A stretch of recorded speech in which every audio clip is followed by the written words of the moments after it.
Whakaalo whalai atu, hane hea tau tūle tau walatala tutupu ke lata ia mo ia whiawhinei. Whakamua, ke awhalai le kua moale, ne whakailoa mo ia whakatuwhono ko whai tangata mo he tau pāsese ne nonofu pui pui ko pikisia henga ngā ko visi hongfu mahiwa. Mo he tau sivianga he aho ke tūluaki, ne whakahoko he aho tuloto he whahe tapu kua moale. Ko hiki hata ki anga papahi ongo whakaofo ko viti hong fulmahiwa he motu ke he mga honei ke he lanu ango. Hane e tau wala tala ia.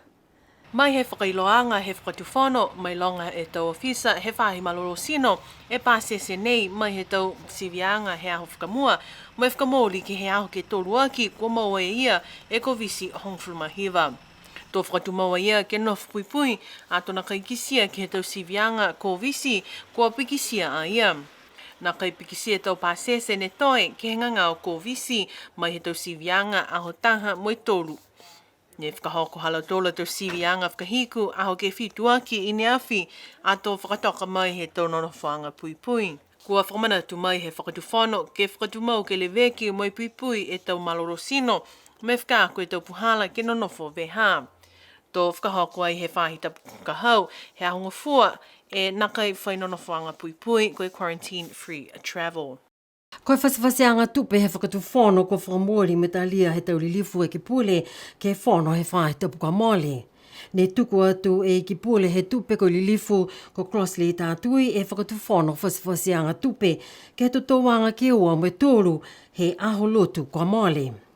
Ko talia ai ke he tau tupe ko whawhasi ke whakaonga ma tonga hua he whakatu whono ko 5.2 miliona tā la. Hana e tau wala tala ia. Koe whasiwhasianga tupe whakatu whanu ni tuku atu ai he palemia lilifu ko Dalton Tangilangi ki he tōwanga whakamua he mahino kua mole. Koe tau tupe koe 5.2 miliona tā la ke whakamole ki ai.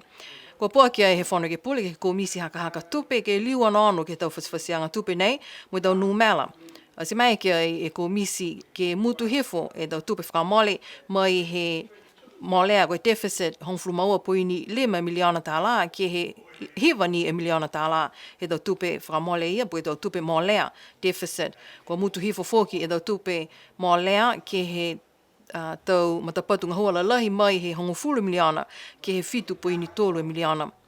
Ke he whano ke pule hao lotu whai tapu ka mole ne pe he tui taki ko misi haka tupe whano ke pule lilifu ko John Siakia kua lata ke liwa ki atu e tau whakatokanga ke tau whasiwhasianga tupe whakatu whano ke tau puhala whakamua. Ko tau whakaholoanga ni whamahani ki ai ke he whasiwhasianga tupe whakatu whano lango ia ki he iki pule he tupe mo e tohi kupu he tupe. Sipihia mo e komisi ko whakatupa waki ke vese e tau manako mai he tau whahinga hua ke tau numela tupe kua manako alau tolu ke tuku ki loto he whasiwhasianga tupe whakatu whano.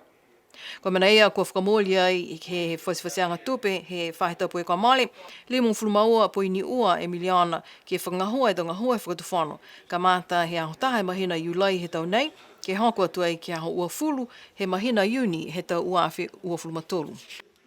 Kua whakamautu ai he taki he niska maru tālangi e tau hingoa halau tōlu he matakau haniwe ka watu ai ke tau whiua Commonwealth Games ki Birmingham he maam he aho i Niawhi. Katoa i uofu mahiwa alau tōlu he matakau, koe tau ofisa me tau tangata sipote kua whakamau ke watu. Hana e tau wala tala ia. Hongfumali me tau tangata sipote he mtakau kua whiwhili ke o atu ki Birmingham. Ko lau tolu ia mai he whiua Humomi, De Niro Pao mai Alofi, Xavier Ikinofo mai he manga ko Alofi, Travis Taputu e Toa mai he manga ko Mutalau, Duke Holo Williams mai I Hakupu. Tahai tangata langa ki mamafa ko Giovanni Toimata mai he manga ko Mutalau.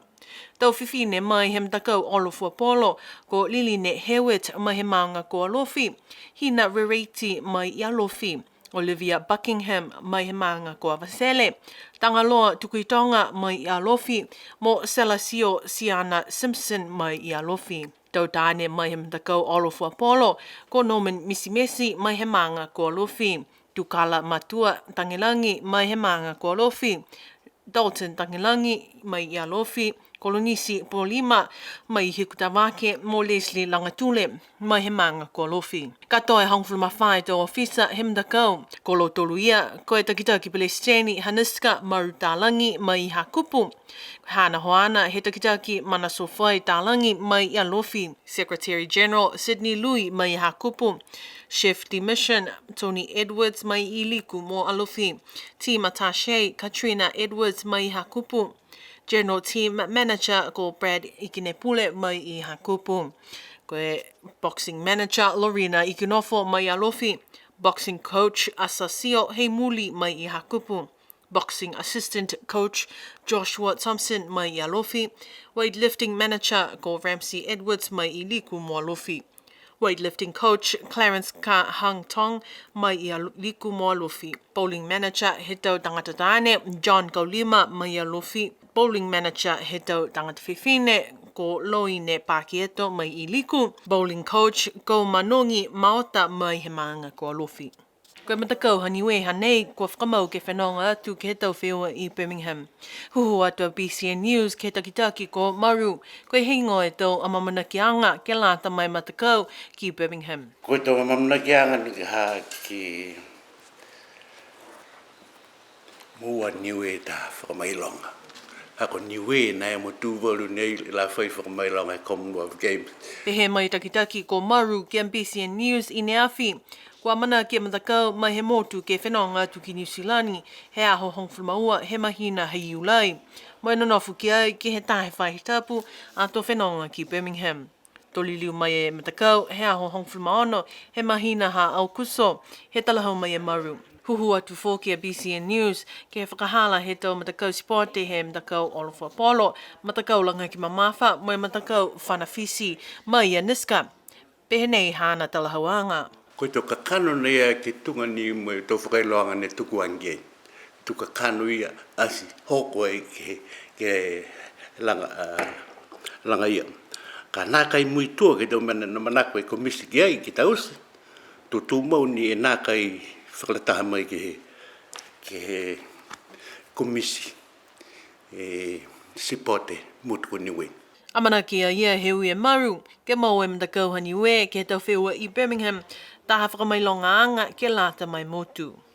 Kua tausi ai he potaanga he tau whahinga hua mai tau tangata he taha whakatutalaanga he ahu nei hanga au ia ke tau whakatokotoanga ngā hua he whakatuwhono ke lata mai tau tangata na kai katoa e tau malolo, koe National Policy on Disability. Mai ke ai ki whakatutala mo e te huru whakatuonoko Kaylin Tasmania ke he tau whakaholoanga nei.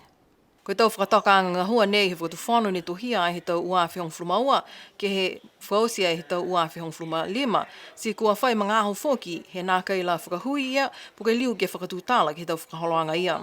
Koe whakatutalanga mo lo toru ne ngā hua, ke tau whahi ngā hua, po ke tau ndakau I whawhai whakatuwhono.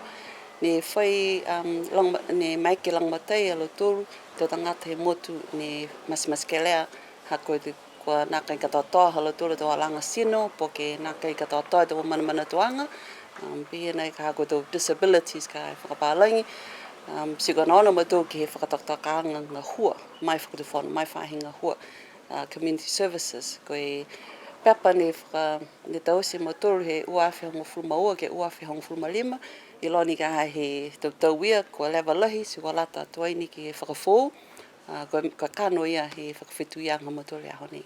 Kau whalataha e aho nei e tau hukui mai he tau whahinga hoa whakatuwhono, si pihia fōki e tau hukui mai he matakau Niue Tolomoki Aoloa Association, mo i tau mga whaoa he te tangata nā kai katoa toa e tau malolo sino, ke whakatūtala ke tau puhala, ke whakasila ki e tau whakatoka ngā hua he whakatuwhono ke lata, mo i tau I mua. Mga aho ne tā mate ngā hua nei, pe manako e tau tangata tau tōru, ke whakalolahi e kakano he kupu ia disability. Ei ni ko tau tangata e tō whanau I ki pe tau tangata ne kua lata ki whakaingoa ne whai disability, ka ko lo tōru tō mamatua, ko momotua e tō sino. Mōli ni ei katoa pehe ka koe lata mo lo tōru ni ei katoa tō alanga sino, ka koe tō mamatua tō tōru, koe lole lo tōru, hai ei whoki ni ha lo tōru tō uka ka ke leweke atu ke lo tōru. Ka pe mua atu ke lo tōru ne nonofo taki toko ta, koe mena ia ni manako e matakau, ke whiwhi, ke patuia whoki, e tau liwe ki anga ke lata mo e tau mamatua he tau tau ki lalo hifo he kupu nei koe disability. Tutala i whoki mō tili whetuai, ko ia koe taha tangata ngahua mai tau tangata ko lauia ke whalu mas ke lea. Lango ia i whoki tau tangata nā kai katoa e tau malolo sino. Pehea ia, mitaki e tau whakatutala anga he aho nei, ki sia e manako e tau tangata ke whai mitaki. Ke lata mo i tau momui halau tolu kua nā kai katoa e tau malolo sino, si pihea whoki halau tolu, ne whalau ia ke he tau ngangau tupi tau mana tuanga. Koe lau lahi he tau mana ne whakatutala ki ai, kua whita ni he whaitau seanga e whahinga hoa whakamotu ki ai. Kai whai mana ngai ani kua lata ke ono ki ai tunga e tau maweheanga, pue maweheanga kua lata ke whakamoli whakatuwhano. Koe maweheanga ia, koe Convention on the Rights of Persons with Disabilities, koe tau tonu hia, ke lata mo lau tolu ia ni kua masimasi ke lea, puka lau tolu ni nā kai katoa toi tau alanga sino. Ka kano ni hia koe ki sia he tau motu i whafo, ko lau tolu ni nā kai katoa toi mi te ki tau mana tuanga, puka tau alanga sino, ko lau tolu ka tunga whakatupa he whaa, puke nā kai liweke atu whakamtaki ai mai ka lau tolu ke ohe tau aanga, puke ai mai ke mohanga hua mitaki. Kai ana tu tolu ke tau tolu motu, lahi e matalahi tau tolu. Haka mana, o mai o si tau whanau tau tolu, he aonga, nā kai whaitama kua pehe, kua nofi ka ena, hakoa nā kai katoa toa, hana tau e tau alanga sino, puke tau mana tuanga, ki ke mai ke hau ke whakaako. Siko ngā honei, manako lahi tau alo tolu ni o mai, tau hukui, koe mai ke nakai tau whahinga hua, ke ngā hua o loa, kau whalataha tau tolu, ke le weki atu ke alo tolu. Tunga ia, nā kai koe ngā hua he whahi malolo sino, nā kai koe ngā hua he whahi whakako tamani hoko ia. Kua lata ke patu ia, ko haini, poke, ko haini tau tangata tau polotu, pihia whoki ni mo i tau whahinga hua. Koe tau whahinga hua whi, ne kua lata ke kau whangataha, ke le weki atu, mo i whakamalolo atu, ke ngā hua mitaki e tau tonuhia he tau tangata osi. Amana ki ai tau ofisa ki lalo hifo he pataanga tau whahinga hua mai tau tangata ke whakamaupopo i tau whakatūtalanga nei, mo i liu ke tālanga whoki taha whakatokanga ngā hua whou ke lata mai tau tangata nā kai katoa toa i tau malolo sino, kai mahuinga kua mai ke whakahoko i tau whakatūtalanga he aho nei, ke i loa e whakasilaanga he tau ngahua he tau i mua. Mahuinga e tau whakatūtalanga hangao ke tau whanau ho tau tolu, mo i tau mamatua, kua mamatua si. Ei toko longa lahi ni ki sia e mautolu ne kua whai ne nā kai katoa toa e tau alanga sino, kai longa whakahanga nu mela he tau whanau, mo i tau tangata ni ki haa tau tolu, ne lole tau mana tuanga, si haiai whoki ni e tau puhala ke langa matai atu ke lau tolu. Si koe anoanga talia au loa ne mautolu, lahi anga ia ne ngā hua ke tausi, kai ki sia whoki ni kua whai mana kua tausi he tau whahinga hua, ki langmatai ia ke tau ngā hua, mo i liweki atu ke alo tolu ni whai masimasi ka lea pihi nei. Mahuinga whoki ke i loa koe tau hukotaki tu tonu mela tangata he motu National Census he tau uawhi whitu, ne tausi ai whoki e tau kumikumianga, whakaanga e tau puhala ne whaingoga UN Washington Group, ke i loa e tuanga he tau malolo sino he tau tangata he motu. Ki sia ki ai koe tokalonga e tau tangata ne moalea e limu fulu tau maui, ne nā kai mitaki e tau mata, difficulty seeing, koe tahe seu whangfulu malima, mo e tokalonga whoki e tau nei ne nā kai malolo whoki ke laka, difficulties with walking. Nā kai whakamahino mai he tau numela nei e tuanga koe tau tangata nā kai katoa toa e tau malolo sino. Ko whakiang he komisina toko lunga hani silani Her Excellency Helen Turner, whalu e toko loa mahuinga ke he aonga whamahani hala kepa he pungipungi nei. Lahi e whakau e halau tūlu he aonga whamahani ke tau langamatai mo e toko loa ko whakiang e ke alau tūlu. Ne kamate aonga whakamahani hala kepa he tau uawhi mai whitu, mo tau sa e Mary mo kupa mangatungia. Ka toe ua whulumaone tau whanau kua watu ke aonga whakamahani i la kepa ke mga honei he talahau mai e Mary. Mai he tau uawhi mai whitu, kua whakalaulahi whakahanga e aonga whakamahani hala kepa, mo i kua kisia whoki he honei wholo tau ngā hua mahuinga kua whakamailonga. Mai he tau langomatai he komisina toko lunga ha New Zealand, koe tau koloa kua whoki koe pā holo lima ke lata mai tau whanau. Taha kapati tuku koloa. Tau na whoa he tau ngeka, mo e te whalua tau koloa pele ke lata mai tau whanau. Mai ke BCN News ke whakatutala moe komisina tokolunga ha New Zealani Helen Tana he pungi nei. Moe pehe mai a ia kua fua ki ange tokolo nei. Mai he taha he halau tolu at puhala tupe langu matai koe Community Projects Fund. Kua mai ke tau puhala tupe langu matai nei ke langu matai e tau tangata he motu me tau maanga ke tau ngahua kua manako lau tolu ki ai. Whakamawhana atua Helen Tana ki alo tolu he tau tangata he tau maanga kua manako langu matai ke huhu mai ole atu kia ia mai matakau ngahua he komisina tokolunga ha New Zealani I tāpeu. La he whakaue halaua ke he komisina tokolunga ha New Zealani ke tau langu matai mai tau koloa kua fuaki mai aonga halo tolu. Ko hoko tua e whenonga ha Helen Tano, ko taha he tau tangata langa ki mamafa kua lewa haniwi. Ke he motu ko Northern Mariana se he whahita pua mole ke lata ia mai tau wheua Pacific Mini Games. Ka mahena ha mea kua mole ne moua Helen Tano taha wina ke mo taha ofisa sivi he tau wheua langa ki mamafa International Technical Official ke he Northern Marianas ua awhi wofu maua Pacific Mini Games. Pehea tano la he momoko he na kaiwhai me na kaua ni we ke lata me tau wheua taha whapolosea me langa ki mamafa he motu. Ko kamata tua e tau wheua Pacific Mini Games ke he mangaho nei. Ke he awha iu me whahata pua mole ne whakahoko ai tau wheua volleyball pula volleyball tournament ke he male aonga tupulunga aniwi. Takitaki me tausi ai he matakau Fiji e wheua nei me katoa hong whumahiwa e matakau ne pele ke aho nei mo he tau maanga ha Aliutu, Alufi, ha Kupu, Avasele, Tuapa, Vaiea, Makefu mo la kepa. Hane e tau walatala ia.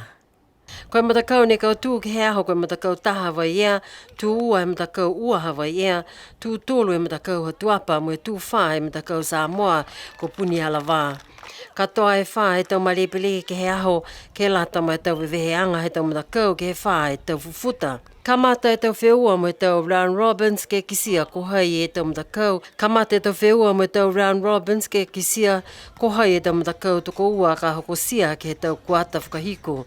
Ko tau matakau ne hohoko atu ke he tau kuata whakahiku ko La Kepa, Puni Alava, Tuapa, Aliutu, Avasele, mo Vaiea, matakau taha ua mo tūru. Ko tau matakau ne hoko atu ke tau semi-finalo ko Tuapa, Vaiea taha, Vaiea ua me matakau Puni Alava. Pehe mai e taha he tau tikitaki he aho ko Gabriel Varea, tola he mitaki e tau wheua he aho. Pesini he hiki e tau wheua mai he awhanau e Putuiki, Fifine ko Elisabeta he tau whahita puka mole, la he whakaua e halau tolu, ki halau tolu osi ko alang matai, mo e kauwhala taha ke he pula volleyball tournament ua awhi ua fumaua. Si pena hata tolu do walatala tutupu ke lata ia mo e awhiawhi nei, no nofa a me munui ne pōtu liu whileweia ke whahita puka hau.